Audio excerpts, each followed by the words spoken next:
हाय, मी बासरी. मी ना आज तुम्हाला घरच्या घरी ना दही फेशियल कसं करायचं ना तेच सांगणार आहे. प्रत्येक वेळी ना आपल्याकडे पार्लरला जाण्यासाठी पैसे नसतात आणि कधी पैसे असतील तर आपल्याकडे टाईम नसतो आणि टाईम असेल तर उगाच कशाला म्हणजे वाया घालायचा. तो ना आपण चांगल्या कामासाठी पण वापरू शकतो. आज मी ना तुम्हाला कमी खर्चामध्ये पण चांगलं फेशियल कसं घरीच करू शकतो ना आपण तेच सांगणार आहे. कारण प्रत्येक वेळी पार्लरला जाण्याची गरज नाही आहे. काही वेळा आपण घरी पण त्याचा उपयोग करू शकतो ना. आणि पैसे ना वाचवून आपण कमी खर्चामध्येच आपापल्या घरी आणि तेही नॅचरल ग्लो येण्यासाठी आपण घरी पण फेशियल करू शकतो.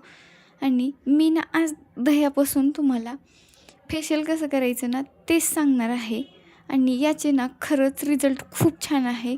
कारण मी ना जेव्हा मला टाईम भेटतो ना तेव्हा याचा का ना म्हणजे वापर करते. कारण मला माहिती आहे या दह्यामध्ये ना नैसर्गिक लॅक्टिक ॲसिड असतं आणि त्याच्यामुळे ना आपली चेहरा चांगला राहतो आणि त्यामुळे आणि आपल्या चेहऱ्यावर जे काही ऑइल ते आहे ना तेही निघून जाण्यास किंवा चमकदार होण्यास ना याचा खरंच खूप छान फायदा होतो. अगोदर ना मी चेहरा माझा पूर्ण स्वच्छ पाण्याने धुवून घेतला होता. तुम्ही त्याच्यासाठी ना थोडं कोमट पाणी पण वापरलं तर वॉश करण्यासाठी चालतं.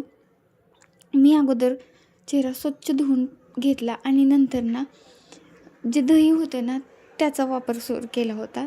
पहिल्यांदा दही घेतलं. दही पहिल्यांदा त्याच्यामध्ये काहीच मिक्स नव्हतं केलेलं. ते क्लिन्झिंगसारखं काम करतं. त्याच्यामुळे ना अगोदर पूर्ण क्लीन करून घेतलं. त्याच्यामुळे जी आपली त्वचा काळी झालेली असते ना तेच निघून जाते.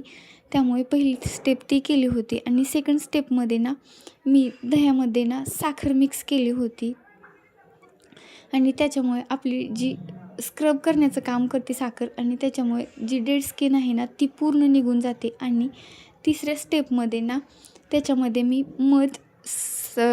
दही आणि थोडी हळद मिक्स केली होती आणि त्याचा ना स्क्रब म्हणजे फेस पॅक बनवलेला. आणि सगळं झाल्यानंतर ना असा काहीसा माझा चेहरा दिसत होता आणि मला ना खरंच खूप छान वाटत होतं की आपण ना घरीच नैसर्गिक लूक पण देऊ शकतो आणि तेही ना 10 रुपयामध्येच. आणि जर पार्लरला जायचं म्हणलं तरी क्लीनअप जरी म्हणलं ना तरी 300-400 रुपये तरी